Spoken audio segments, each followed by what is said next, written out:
Sok szeretettel köszöntök mindenkit.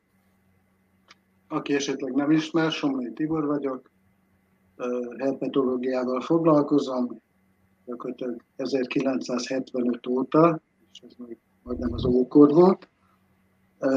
A Magyar Madártani Egyesületben kezdtem, és jelen pillanatban is tevékenykedek ott.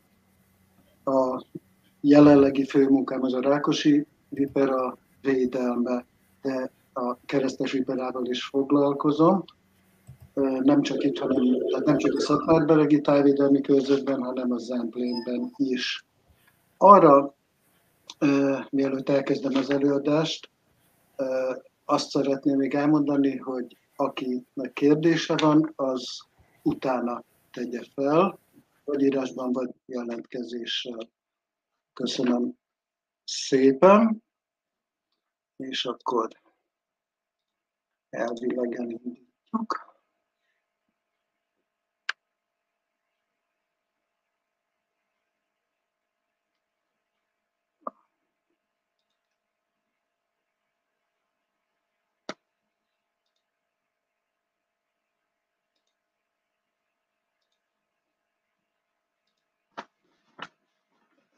Így. Mivel én most nem látom, hogy ti mit láttok, még Dóra, légy szíves vannak, hogy megy-e az előadásom, tehát látjátok-e? Igen. De van. Na. Hát, tulajdonképpen egy véletlen egybeesés volt az, hogy én körülbelül akkor jártam először a Szatmárberegben, amikor a tájvédelmi körzet megalakult. Ugye ez az előadás sorozat ennek az apropójából megy. Akkor még nem ismertem ezt a tájegységet. Én nyíregyházi vagyok, és mi a Zemplénbe, Tokajba, itt a Bodrog közben jártunk. Tehát magával a fajjal, a keresztes viperával már akkor is volt kapcsolatom a Zemplénbe. Az egy teljesen más állomány, majd erre még ki fogok térni, de már úgy ismertük, és azt tudtuk, és tudtam én is, hogy van a Szatmárberegbe, de nagyon keveset hallottunk róla, és az akkori szakirodalmakat böngészve, mi azokat ugye elhittük, és azt el sem tudtuk képzelni, hogy mennyi és milyen érdekes az az állomány, ami akkor is itt élt, és a mai napig ez még kicsit variálódott is, tehát még szebb lett, mint ahogy én annak idején megismertem. Erről a kígyóról tudni kell, hogy ez a legészakibb elterjedésű kígyófaja tulajdonképpen a világon. Itt az elevenszülő gyíkkal van együtt mutatva, azért, mert az elterjedési területük nagyjából megegyezik. Ez a sarkörön túl is, tehát északabbra is élnek. Nagyon érdekes, amikor ismerősök, hogy a Finnországba vagy Svédországba feltesznek képeket, hogy februárban a havon előjövő keresztesviperák és ott násztevékenységet folytató keresztesviperák, mert el sem tudjuk képzelni. Nálunk lényegesen később jönnek elő, bármilyen furcsa is, hiába itt melegebb van. Ugyanez vonatkozik az elevenszülő gyíkokra. Elég sok közös vonás van a két faj között, a részben az élőhelyük, részben a megjelenésük. Itt a képen nagyon jól látszik a két hasonlóság. Azt még szeretném elmondani, nem pont a keresztes viperáról, hanem hogy általában a viperákról, tehát mint mérges kígyó, van egy tartás velük kapcsolatban, illetve eleve a kígyókat egy kicsit ugye a gonosznak és a rossznak vannak beállítva a köztudatba, hogy a viperák konkrétan a magyar folklórba a jót szimbolizálták valamikor. Minden háznak, minden jurtának megvolt a maga kígyója, ez a küszöb alatt lakott, és ha nem volt, az szerencsétlenséget okozott. Innen eredeztethető az a legenda, hogy a kígyók szeretik a tejet. Valamikor, főleg a nomád népek, ugye tejet áldoztak, egy tej kilöccsentéssel áldoztak az ilyen jószágoknak, a szerencsehozó jószágoknak, amit nyilván a kígyó nem nagyon értékelt, de mindenképpen egy jelzésértékű volt, és ez így átjött abba abban a köztudatban, hogy a kígyók megisszák a tejet. Annál még rosszabb az, hogy bemásznak a baba szájába, mert tejszaga van. Tehát ezek a legendák így pörögtek egyre tovább. Annak ellenére, hogy ez a jószág teljesen ártalmatlan ilyen szempontból. Valamikor, tehát amíg az ember nem vette ennyire uralma alá ezt az európai területet, annak, vagy azelőtt valószínűleg hogy nagyon elterjedt lehetett. Tulajdonképpen minden élőhely típust belakhatott a faj. Erre utal az, hogy jelen pillanatban is a elég száraz, majdnem mediterrán jellegű területektől az északi sarkörig mindenhol előfordul, de már nyilván csak foltokban, hiszen főleg az agrárium az, ami nagyon betett nekik. Az biztos, hogy mint minden viperának az életéhez nagyon fontos a víz. Ugye itt a képeken eredendően látszik, hogy vizes élőhelyek vannak. Bemutatva ezek a legjobb élőhelyei a Szatmár-berekben. A víz szerepe az nem csak azért fontos, hogy igyon, hanem egyszerűen az egész életmódja egy hűvösebb környezethez alakult ki, mert az, hogy elevenszülő és egyéb ilyen jellegzetességek, mindenképpen kell egy olyan klíma, ami nem száraz és nem meleg. Ugye jelen pillanatban ez nem feltétlenül megadott, de a Szatmár-bereg még mindenképpen szerencsés. A megjelenéséről itt pár szót. Nagyon változatos, a szín és a minta tulajdonképpen majdnem minden egyednél más.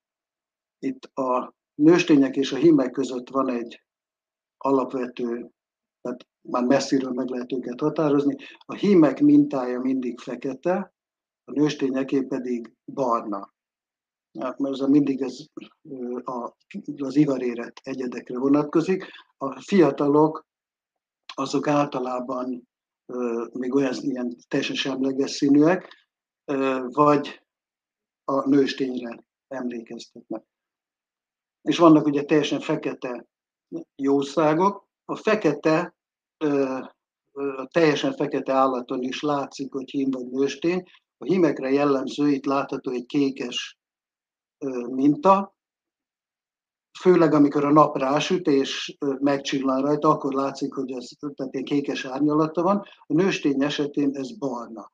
És hiába így a fotón teljesen feketének látszik, ha ezt a fénytörést látjuk kint, akkor látszik a minta az állaton, és akkor meg lehet mondani, hogy hím vagy nőstény, ha csak a színét látjuk. Valamikor, tehát mikor ide kerültünk, akkor mi azt hittük, mert az irodalom azt írta, hogy a fekete keresztes vipera az a Baláta-tó környékén él Magyarországon. Ennek az első, amivel mi találkoztunk, az Boczkereken volt, ami ugye azért elég messze van a Baláta-tótól, a Dunántúltól, és teljesen meg is lepődtünk, mert tényleg az irodalom nem írta.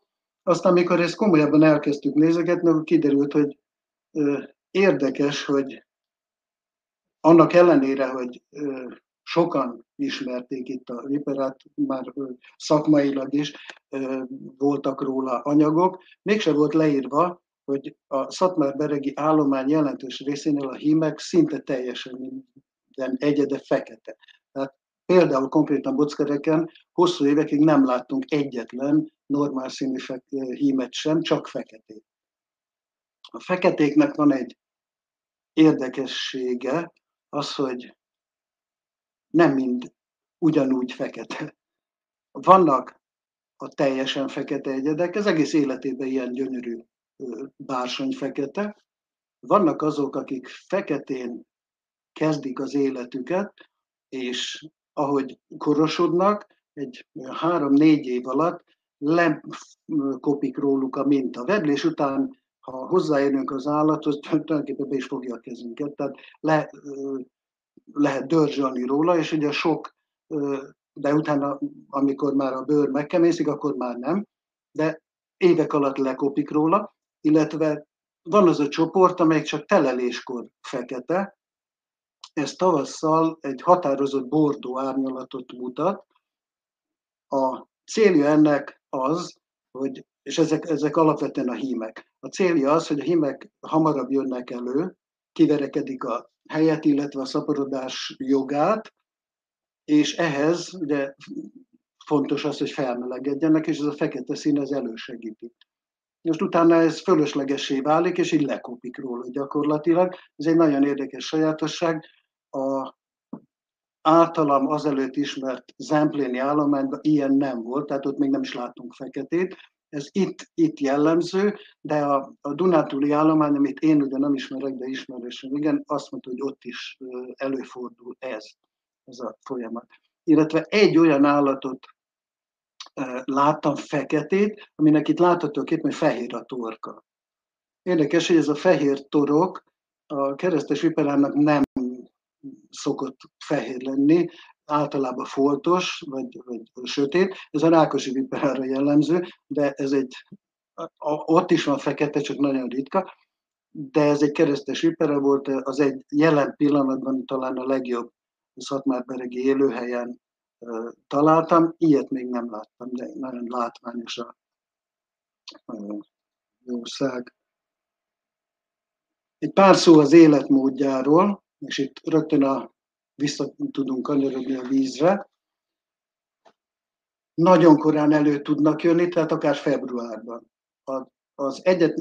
Két feltétele van, az egyik, hogy viszonylag meleg legyen, süssön a nap, a másik, hogy nedvesség legyen, tehát párás legyen a környezet. Ez azért fontos, mert amikor előjön az állat telelésből, az első, amit meg kell tenni, az, hogy levedlik. Ha nem vedlik le, akkor nem kezd el semmit csinálni, tehát akkor visszabújik egy üregbe. Ezt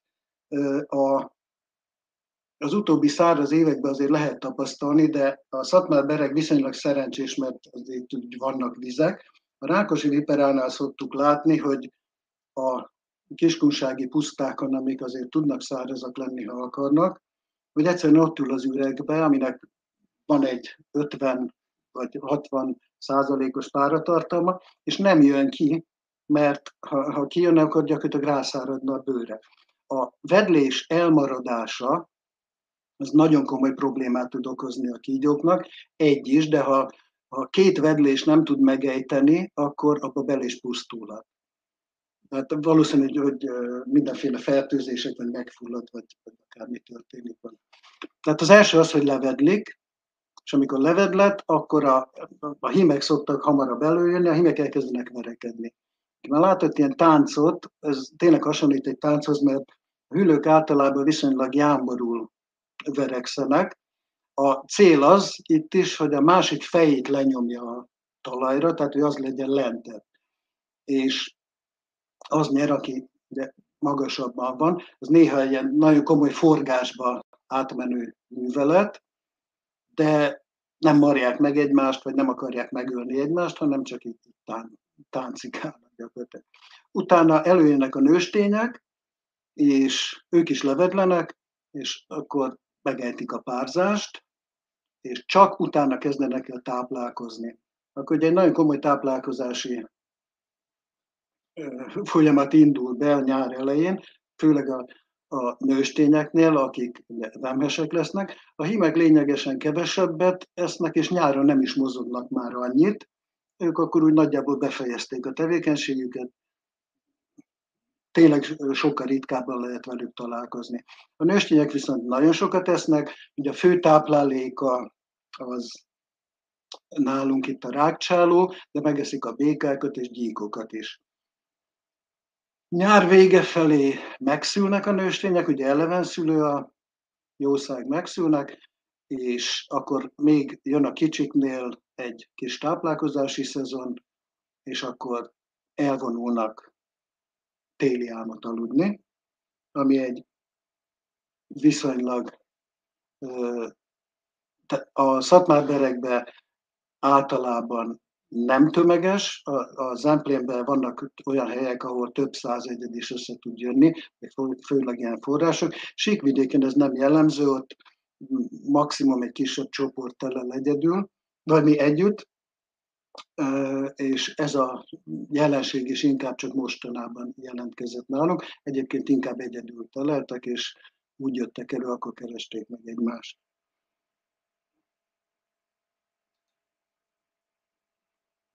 Ez egy mérges kígyó, ugye két viperafajunk van. Ez egy mérges kígyó, nem jó játszani vele. Itt különböző marások láthatók, ez egy kicsi kígyónak, ez egy komolyabb marás, ez pedig egy nagyon komoly marás következménye. Azt tudni kell a vipera marásról, hogy, illetve valószínű, hogy mindenki gyomarásáról, hogy nem szokik hozzá a szervezet, hanem egyre érzékenyebb lesz rá. Tehát az első marást el lehet viselni, a második csúnyább, a harmadik és az x-edik az már nagyon komoly következményekkel jár. Ritka az, hogy tényleg megmarjon valakit, majd itt vissza fogunk arra térni, mikor történt Szatmárberekben nagyon sok ilyesmi, de általában nem. Azért nem, mert maga a faj is egy nyugodt, egy kifejezetten jámbor állat. Talán kivétel a hímek nász időben, akkor ők mindent megtámadnak, ami mozog, és mindennek neki mennek, zavarják, űzik, viszont akkor sem marnak, legfeljebb odaüt, ha még esetleg foggal is mar, akkor is a száraz marás, ugyanis nem pazarolja a mérgét. Méreg az elég drága mulatság neki, azt, hogy elő kell állítani, nagyon hát kell az emésztéshez is, azon túl, hogy magához a vadászathoz kell, és ezért nem pazarolja. Vannak olyan képeink is, hogy hát látszik, mikor mar, és nem olyan vészhelyzetben, amikor mindent bele kell adnia, akkor általában csak az egyik fogát használja. Ugye ez így ilyen tokban van, az védi tulajdonképpen azt az injekciós tűt, ugye egy lukas fog, amin a méregbe jut a szervezetbe. Ami egyébként a zsákmányállatra nézve nem túl kellemes, ugye vérbomlasztó hatása van, tehát gyakorlatilag a tüdőbe, kis tüdőhólyagocskák pattannak először szét, és a legtöbb, tehát még egy egér megfullad a saját vérébe. Nem egy kellemes halál, de viszonylag gyorsan végez vele, és úgy is vadászik, hogy ellentétben, tehát azért mar és nem harap, mert ugye harapni, tehát nem tud ráfogni igazán a zsákmányra, hanem csak megmarja és elengedi, és az egér, vagy béka, vagy gyík elszalad, akár 10-15 métert is mehet, és utána pusztul el. A kígyó pedig szaglás, illetve bármilyen más érzékelés alapján megtalálja, nagyon pontosan, és akkor eszi meg, amikor már nem tud benne kárt okozni. Ez egy egér meg is tud ölni egy ilyet, hogyha összeverekednének komolyabban.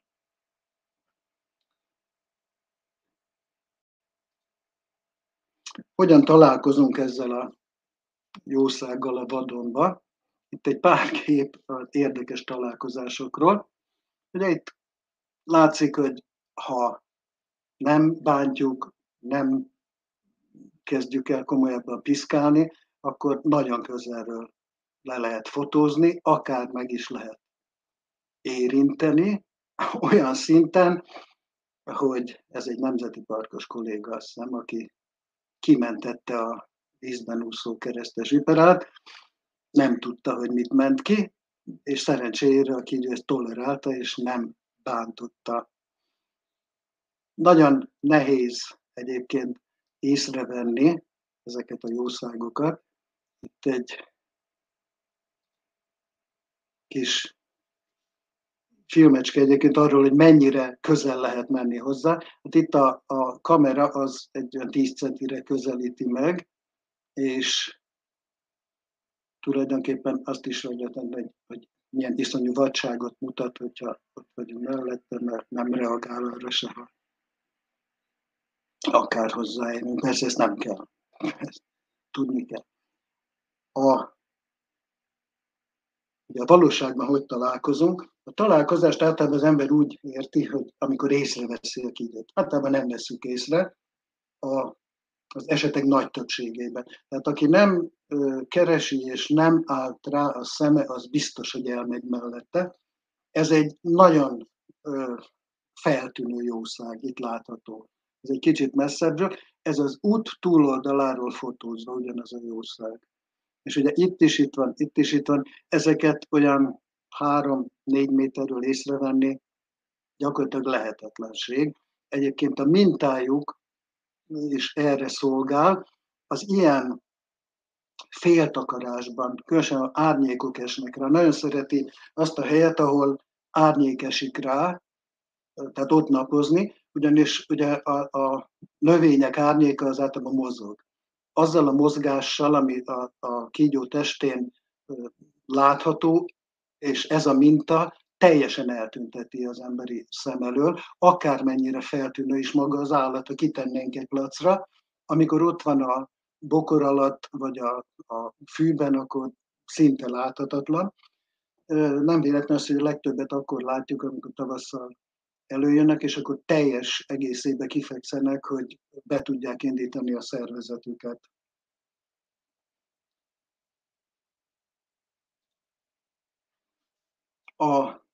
Ugye az előadás címe is az, hogy a tájvédelmi körzet története alatt, hogy mi történt ezzel az állattal.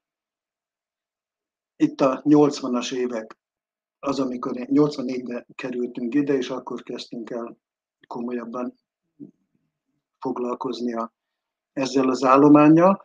Akkor ez volt a helyzet. 3 csoportból állt a szatmár-beregi állomány. A szatmári, beregi 1, illetve beregi 2, ezek elkülönítettek. A szatmári volt egy Uszka Magosliget botpalád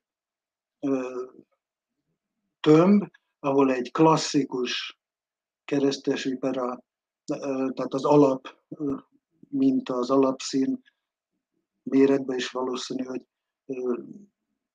inkább az hasonlít az átlagos keresztes viperához, illetve nemes borzova fülest kömörű. Itt egy nagyon érdekes fakóállomány volt, ami akkor nagyon ritkának számított, egy mogyoró színű nőstények, sokszor teljesen minta nélkül. Jelen pillanatban ez dominál, az ehhez hasonlók dominálnak, akkor ez nagyon ritka volt, nem is nagyon láttunk ilyen állatot, egyetlen egy ilyet talán az Emplénben, de itt ilyenek, a nőstények ilyenek voltak, a hímek nagyon szép kékek ebben az állományban. Bockerek, a bockereken az, hogy csak fekete hímeket láttunk, ez egy nagyon érdekes jelenséget, és akkor itt élt a legtöbb. A dédai erdő, Kaszonyi-hegy, Kisasszonyerdő, viszonylag ritka állomány, leginkább a Uszka Magosligetire hasonlított.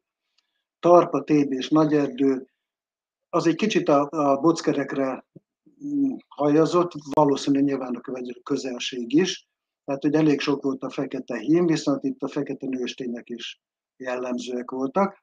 És a lónyai erdő, ami nagyon eltért az egésztől, és az itt élő állomány az egy, hát mi úgy mondtuk, hogy piszkos, tehát nem az alapszínű, nem egy tiszta, a mintája se volt normális minta, hanem ilyen szakadozott. A boszniai keresztes viperára hasonlított nagyon, és az érdekesség az volt, hogy bizonyos méregtani kutatások azt mutatták, hogy a mérge is arra hajazott. Tehát valószínű, hogy ez valahol benne van a fajban az a változat, és ez ott kijött. Ezek a különbségek azért voltak akkor meg ebben az állományban, ugyanis tulajdonképpen minden erdőben egy külön elszigetelt kis populáció élt. Igazánból majdnem pontosan meg lehetett mondani egy viperáról, hogy honnan hozták, annyira más volt a színük, mintájuk. Ez akkor itt nagyon jellegzetes volt. Voltak mélypontok a faj életében, általában ez a disznós évekhez tartozott, tehát mikor a vaddisznó kiette a legtöbb állatot, ugye volt olyan, hogy Boczkerek is olyan volt, mint egy mélyszántás, de az, hogy lenullázódik nagyon sok helyen, az egyszer történt meg a 98-as belvízkor. Aki megélte és itt volt, az emlékszik rá, hogy tulajdonképpen télen történt egy óriási elöntés, ami itt a Szatmár-bereg szinte teljes egészén érezhető volt, mert máshol is, csak nyilván itt is teljesen érezhető volt. A nagyon döbbenetes látvány volt például a tarpai nagyerdő széle, amikor lement a víz, az erdő szélén az első bokorsornál, ahol a hullámok összeszedték, vagy összesodorták a tetemeket, kígyók, gerincek sorakoztak végestelen végig, tehát rengeteg volt elpusztulva. Ugye télen víz alá kerülve megfulladtak ezek az állatok, és nagyon érdekes, hogy ugye itt a víz volt a halál oka, de valójában a szárazság. És ezek az állatok, hát amikor a Szatmár-bereg eredeti képében lentebb vizek voltak, a Szipa volt az, ami nagyon látványos volt ilyen szempontból. A Szipa csatorna mellett a Buckákon éltek a keresztes viperák. Aztán, hogy elkezdett száradni, egyre lentebb költöztek. A 98-as belvíz előtti évben a Szipa már gyakorlatilag nem is tartalmazott szinte vizet, és az állatok lementek teljesen a mederbe, és ott is aludtak téli álmot. És ugye erre kapták a nyakukba ezt a hideg téli vizet, egy tartós elborítást, ami teljesen, hát bizonyos állományokat teljesen elpusztított, Lónyán majdnem az egészet, de általában 10% nem maradt meg. Akkor kezdtünk egy nagyon komoly programot kidolgozni, ami most a Rákosi viperánál is zajlik, tehát az, hogy a hasasanyák begyűjtése, a kicsi, és ugye a kis megszületett viperák nagyon picik. Nem véletlen az, hogy a születés évében már kb. 80%-uk eltűnik, megeszi valami, viszont egy tél alatt 3 éves méretre lehet kinevelni, tehát ha nem alszik téli álmot, hanem nevelve van, és akkor ezt úgy biztonságosan ki lehet helyezni. Ilyen telelő üregeket gyártottunk, kitaláltunk különböző élőhelykezelési módokat, amit az akkori a nyírerdővel, főleg és ugye a Nemzeti Parkkal, hogy kellene kezelni az erdőket, hogy ezek a megmaradt állományok kicsit megerősödjenek, és mindent megpróbáltunk összeszedni, hogy valami olyan pozitívumot csináljunk, hogy visszajöjjön, mert drámai volt az egyedszám visszaesés, amit ez okozott. Aztán történt egy váratlan fordulat, ami tényleg teljesen váratlan volt, és szerintem senki nem számított rá. 2001-ben ugye ez a tarpai gátszakadás, ami elég híres sajnos, akkorra a megmaradt állományok stabilizálódtak. Nem volt nagy számú, de azért úgy éltek. A 2001-es gátszakadás következtében beálló elöntés a legtöbb területet, ugye ez már komoly vegetációs időszakban volt, tehát már nagyon szépen kint volt mindenki, meleg volt, elmosta az állományok jelentős részét olyan helyekre, ahol addig nem éltek.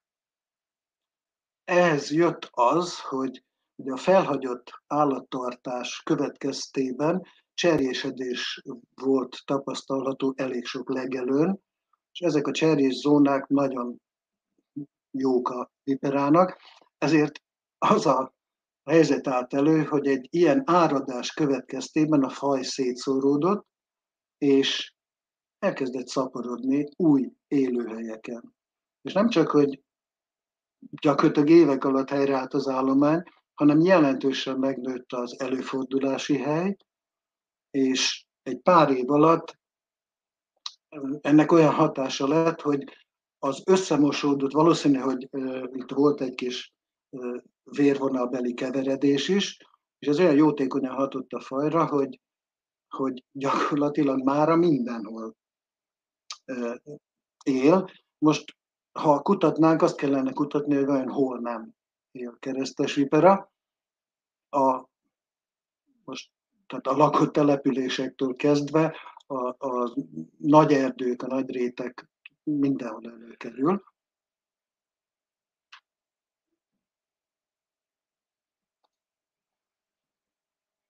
És tényleg sokan vannak. A sokan az, közben ezt így elindítjuk, a sokan az azt jelenti, hogy egy-egy jó élőhelyen, ha végig sétálunk, akkor átlag, ez egy tavaly előtt és tavalyi kutatási eredményekből kiszámolt adat, átlag 4 méterenként találhatunk egy viperát. Ebbe bele kell érteni a kicsiket is. Tehát 4 méterenként, ami nem azt jelenti, hogy egy területen 4 méterenként, hanem egy sávba, ugyanis ezek az állatok sávokban élnek, méghozzá nagyon keskeny sávban. Általában a megtalálás az 1 méteres sávban történik, tehát nagyon ritka az, hogy 2 méter az a zóna, amit aktívan használ. Ezért is viszonylag könnyű megtalálni, és viszonylag könnyű megmondani, hogy mekkora lehet a populáció, mert eléggé sajátságos az az élettér, amit elfoglal. Nagyon ritka az, hogy ezt elhagyja, és bemegy mondjuk az erdőbe, vagy teljesen nyílt réten tartózkodik. Általában ez a cserjés szélzóna az, ami legalábbis nálunk, ami kedvező neki, és amit használ. Annak, hogy mindenhova elterjedt, volt egy olyan következménye, hogy pár évig 10 és 20 között volt az évenkénti marás száma vagyis itt a Szatmár-berekben. Ugye azon a helyen, ahol mindig is élt a kígyó, ott hozzászoktak, és nem is tudatosan, de nyilván úgy jártak kint, vagy úgy nyúltak bizonyos dolgokhoz, hogy számoltak rá, hogy ott van az állat, de ahol új volt, ott nem, és ott történtek balesetek. Aztán ez úgy megszűnt. Tehát valószínűleg megszokták, mert nem kevesebb lett az állat, hanem még igazán több, de eltűnt ez a sok marás. Akkor történt az is, hogy ugye addig mindenhol lehetett szérumot kapni, tehát majdnem minden kórházban volt szérum vagy patikába. Azt hiszem, hát már lassan 15-20 éve, hogy hozták azt a rendeletet, hogy olyan megyében, ahol mérges kígyó van, csak egy helyen van mérges kígyó marrás ellátás, az Nyíregyházán van jelen, tehát nálunk a megyébe, és az ottani orvosok azért erre ráálltak, és sokkal kevesebb szérumot adtak, mint azelőtt, tehát inkább másképp kezelték, és nem is volt komoly hatása. Talán az utolsó halálos eset, ami a Szatmár-berekben történt, az sem a kígyónak volt köszönhető, hanem az illető, akinek a szérumot beadták, az érzékeny volt a szérumra, és abba halt bele.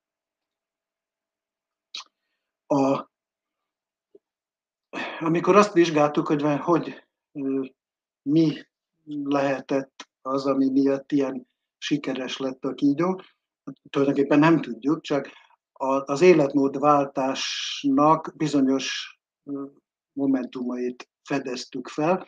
Az egyik, hogy annak ellenére, hogy több van, jellemzőbb lett a kis csoportokban történő megjelenés, tehát ilyen klánokban élnek. Azelőtt inkább olyan elszórtan volt. Most olyan határozott csoportok, ami egy-két nagyobb nőstény köré csoportosuló hímekből, illetve a fiatal egyedekből áll.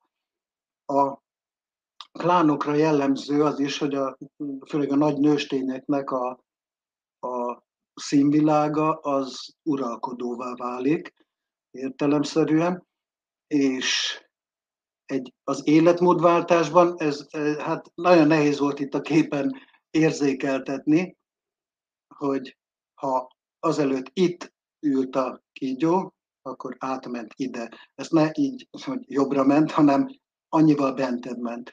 Mondjuk 2 terasszal bentebb találjuk most a kígyókat, mint tizenakárhány éve, és ennyi váltás tökéletesen elég ahhoz, hogy, illetve a színezetben is történt némi változás, de ez elég volt ahhoz, hogy azt a változást, azt a melegedést, illetve azt a csapadékbeli változást ki tudja védeni, és még szaporodni is tudjon, tehát még többen legyenek, mint az előtt. A legfurább találkozásunk ugye a megjelenésnél, ott említettem, hogy a hímek mintája fekete, nőstényeké barna. Most van egy klán, ez az első olyan, akit elég sokáig tudtunk megfigyelni. Ez a jószág ott született, és ez a tevékenység, amit most láttok, ez egy nász tánc, a hím, tehát látszik a méretbeli különbség is a hím és a nőstény között. Ez egy kis hím egyébként, és egy nagy nőstény. A hím táncol a nősténynek, tehát párzásra készül. Valószínű, hogy egyébként a nőstény az vagy az anyja, vagy a nagynénje. 2 ilyen vöröses nőstény volt ennek a klánnak a főasszonya. És ez a hím, akinek itt fekete mintának kéne lenni, vörös mintával rendelkezik. Az igazság, hogy nem is hallottam ilyenről. Teljesen érdekes. Látszik nagyon finom egyébként, tehát a hüllők, vagy a kígyók, a gyíkok, azok elég durvák. A kígyók nász tevékenysége az nagyon finom, a tánc, a mozgás nagyon harmonikus.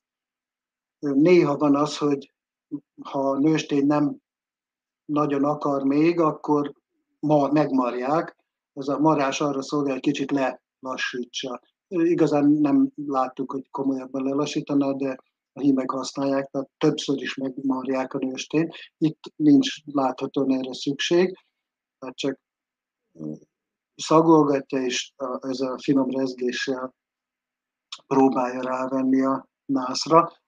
A nálánál lényegesen nagyobb, tehát szerintem súlyra legalább 5-ször akkora, vagy 6-szor akkora nőstényt a hím. Ugye itt említettük, hogy ez a legfurább találkozás volt, és ennek a találkozásnak az utóélete, itt nézzétek meg ezek itt dátumok. 2014, 15, 16, március 16. És a képen ugyanazt az állatot látjátok. Tehát ez a kis hím, aki az előbb ott táncolt, 2 év múlva teljesen normális színű hímmé vált. Teljesen. A kígyók azonosítása nagyon egyszerű a fejvértek alapján, tehát gyakorlatilag a Rákosvipperánál több ezer példánynál bizonyított, hogy nincs 2 egyforma, és ezt szépen ez alapján le tudtuk követni, hogy egy ilyen piros jószágból elindult egy ilyen teljesen normális hím lett. Reméljük még ma is él békében. Tehát kimondhatjuk gyakorlatilag, hogy ez a faj jelen pillanatban a hazai hüllők közül a nyertes. Van még egy pár faj, aki ott van, hogy stagnál, vagy a meleg kedvez neki, ilyen talán a zöldjék is, de a keresztesipar egyértelműen a szatmárberekben jelen pillanatban sokkal jobban áll, mint bármilyen más faj. itt az elterjedés, a megtalált egyedek, a kékek azok archívadatok, a fehérek azok az utóbbi éveké, a sárgák a tavalyi adatok. Ugye nagyon jól látszik, hogy tulajdonképpen minden erdőben van, valószínű többen is, csak ott nem jártunk, és az is látszik, hogy a folyót elkerüli, tehát ugye a Tisza környékén egy-két olyan van, ami valószínűleg valami magasabb élőhely, inkább messzebb van tőle, de látszik, hogy mindenhol. Tehát egy nagyon, nagyon szerencsés eleve az, hogy jelen pillanatban ezek az erdők a rétekkel, amik köztük vannak, illetve azokkal a csatornákkal, aminek a partja kellően cserjés, össze vannak kötve. Tehát tulajdonképpen a Szatmárba és a Berekbe is egy-egy teljesen egységes állomány, a régi elszigetelt kis populációkkal ellentétben. Ugye így ez jól hangzik, hogy szép és szaporodnak, de bajok azért így is vannak. Itt egy pár nagyon jellegzeteset. Ezt, aki ugye kint dolgozik terepen, azt tudhatja, hogy ez a dám. Most egy olyan állat, ami itt szeret élni, és itt is ez lenne, de a dám az így kieszi. Ez a kép egy olyan élőhelyen készült, ahol azelőtt ki kellett menteni gázvezeték, vagy valamilyen vezetéképítés elől a jószágokat, és egy 300 méteres egy másfél kilométeres területen 120 körüli egyed volt. Most itt értelemszerűen nulla van, mert ha ott ülne, akkor bármi megenné, ami arra jön, de nem ül ott, vagy már megette valami a dámia. A másik, ugye említettem, hogy sávokban laknak. Ilyen egy ilyen sáv.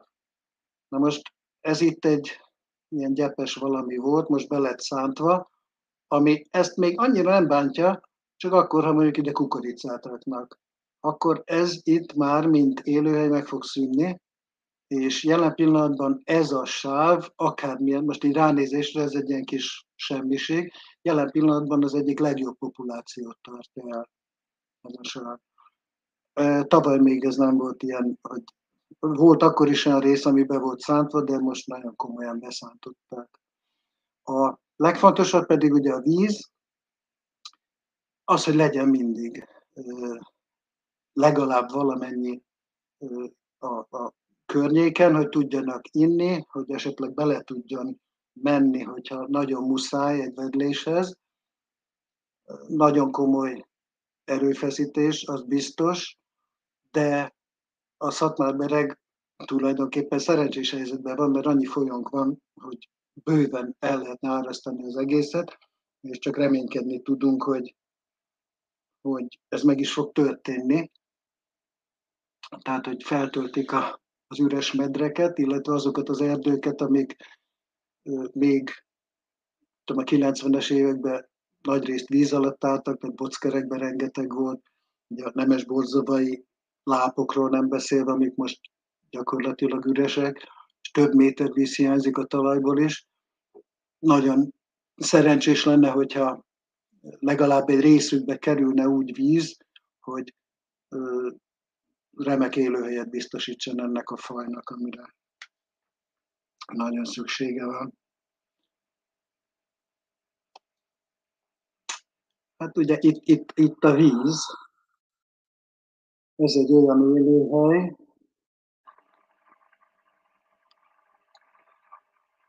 és ugye ez egy adott víz, aki ismeri, azt tudja, hogy ez egy kútból folyik a Kisasszony erdőbe, ami amúgy nem egy hú de nagy viperás. Na, itt például már víznek kéne állni. Most nagyon kevés van, és hallani lehet, hogy brekeg a kisvízi vagy kistavi béka, ami az egyébként bockerek volt, ami bockereknek az egyik ékessége, mert egy nagyon speciális állományt tartott el valamikor, és komoly kutatók mondták, hogy sehol máshol nem látták azt a jelenséget, illetve olyan változatos állományt a kisvízi békában, mint bockereken. Hát így kellene kinézni ahhoz, hogy ezt a fajt meg tudjuk őrizni, és tudjuk így látni még sokáig.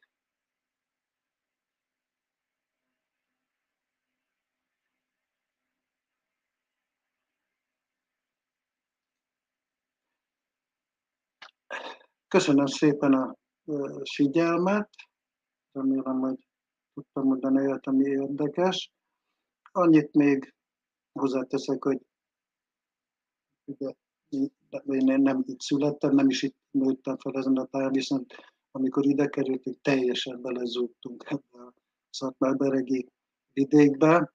Tehát amikor ilyen erdőkbe sétálhatunk és ilyen állatokkal találkozhatunk, akkor, akkor kicsit örül a szívünk, és tényleg csak reménykedni tudunk, hogy ez még nagyon sokáig így marad. Én köszönöm még egyszer, és akkor, hogyha van valami kérdés, akkor arra szívesen válaszolok.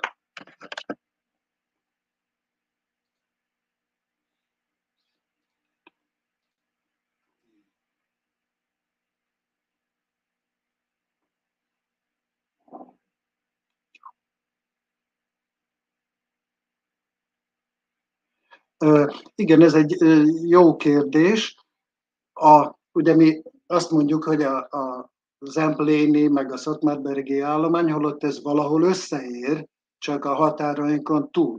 És ennek egy lába az egyetlen egy példánnyal, tehát most a kérdésedre válasz az, hogy nem, de egyetlen egy példány volt a nyírség egyik legjobb lábján, amit mi láttunk annak idején a Júliában, az Bátorliget mellett van, egy hím. Azt többen is láttuk, azt hiszem 2 évig került elő a jószág, és hát azóta sem, és azelőtt sem volt ilyen adat, viszont a határ túloldalán 10 akárhány kilométerre már egy spájz, talán tavaly, egy spájzba a étolaj mögött onnan zavartak ki egy keresztes viperát, tehát ha a környezet megfelelne, és hát a nyírség az most meg pláne száraz, de ha nedvesebb lenne, akkor valószínű, hogy ott is megjelenne a faj.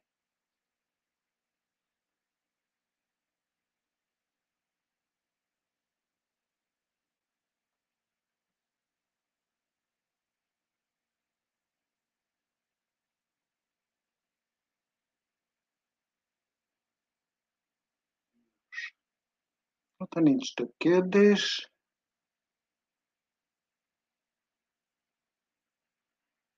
igen.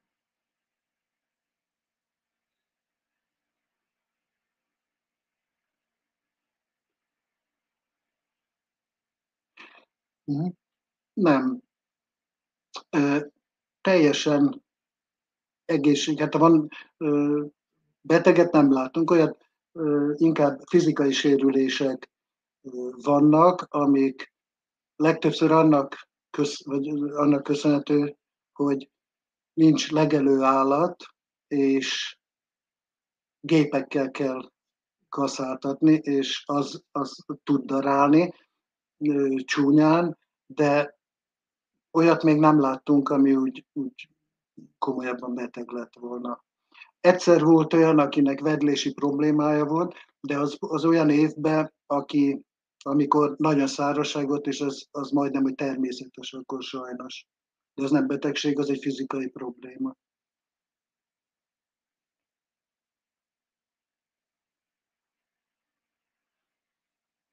Sem.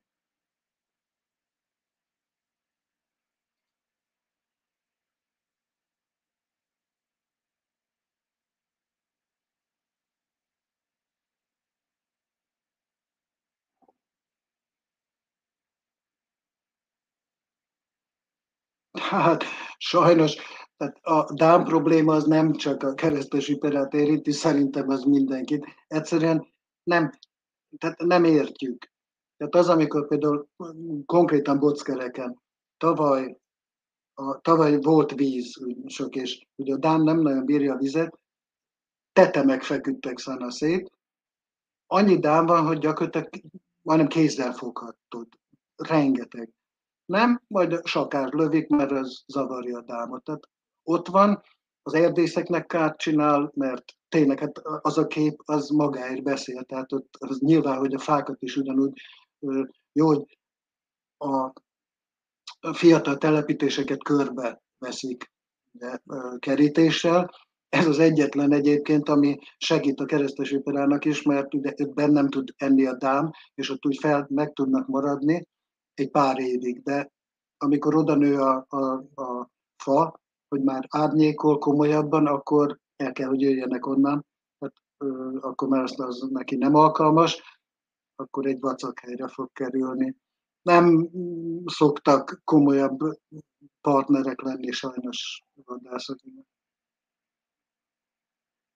Hát hogy ne üldöznék, persze, hát nem a sakát is üldözik, hogy ránéz a dámra.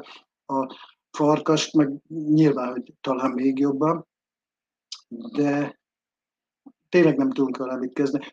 A disznót, azt kordában tartja a Pest is. A dámot nem tudom, hogy mivel lehetne.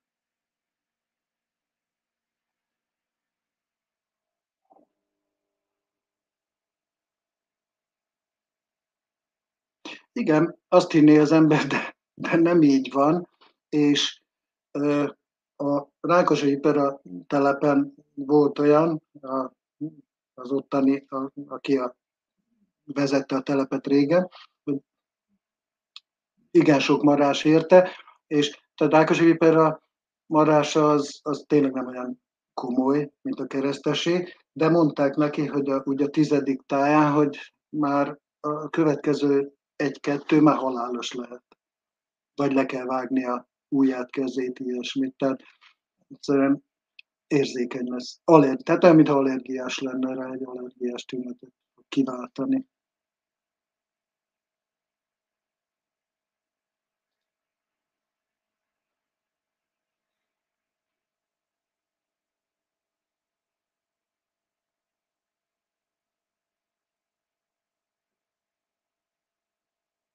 Hát az, hogy igen, hogy itt a lovakat, nem tudom, hát lehet, hogy másképp működik. Hát eleve a méreg, ugye minden másképp hat. A két viperafaj mérge, ugye mivel más a zsákmány, másképpen hat bizonyos állatokra. Még a keresztes vipera, akinek erősebb mérge van, ha megmarad egy marhát, annak szinte semmi baja nem lesz. A rákosi vipera, akinek ránk nézve gyengébb a mérge, egy szarvasmarha belepusztul. Hát valószínűleg más az összetevője, és lehet, hogy a lónak az így. De egyébként azt meg nem tudjuk, hogy a ló beledöglik, vagy nem. Tehát, hogy meddig csinálják a lónak, mert lehet, hogy ő termeli, kétségbe esetlen, aztán elpusztul. Mert erről azért nem szólnak a hírek.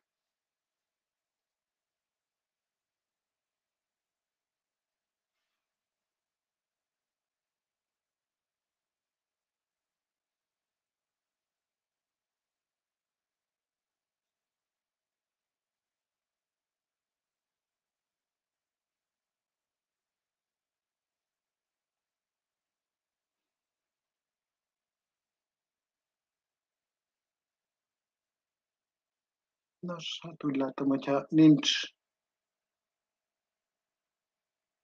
kérdés, akkor én megköszönöm a figyelmet,